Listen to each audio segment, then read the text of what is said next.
Tano ikukambidwa ya mwana amene amapita ku chipatala. Nthawi zonse amapita ndi mayi wake. Tsiku ili lokha anapita ndi bambo wake. Popita ndi bambo wake, iye amatenga kuti bambo wake ndi munthu amene angamuteteze kuchita chilichonse choyipa chimene iye chingamufikire. Polowa analowa ndi mtiti kuti Anesi lero sandigwira chifukwa choti ndili ndi adadi. Komano Anesi anayika mankhwala mu sirinji ndi kupanga zija amapanga zija, ndi mwana akusewerabe ndakumuza kuti bwera Anesi agwire ntchito yawo. Mwana anapanga makani, kenako bambo anangomugwira ndi mphamvu ndi kumusiya pamwendo. Anesi ndi kumubaya mwana. Atamubaya mwanayu chimene adachita anadabwa. Bambo amene ndimamuyembekezera kuti iyeyu ndi amene anditeteze, ndi amene akundipereka kuti Anesi andipweteke.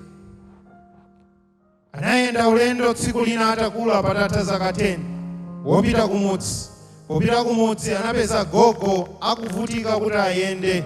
Bambo anauza kuti gogo, kwera galimoto tiyeni tikafike tikakusiyeni kumene mukupita.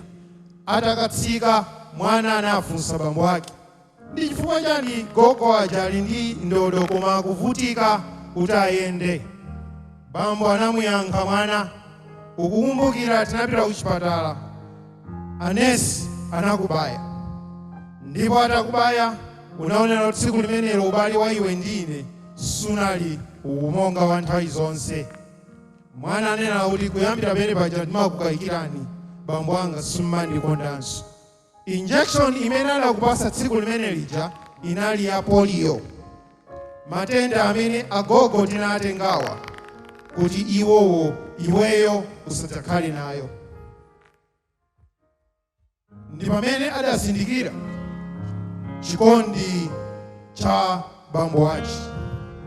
Ino ndini pali nthawi zimene timana kuti pamene ine ndikupemphera pano ndi Mulungu amene amayankha, koma pakutha pa pemphero ngati anali chemwali amadwala, inu mukuti ame, foni ikubwera kuti chemwali atsirizika.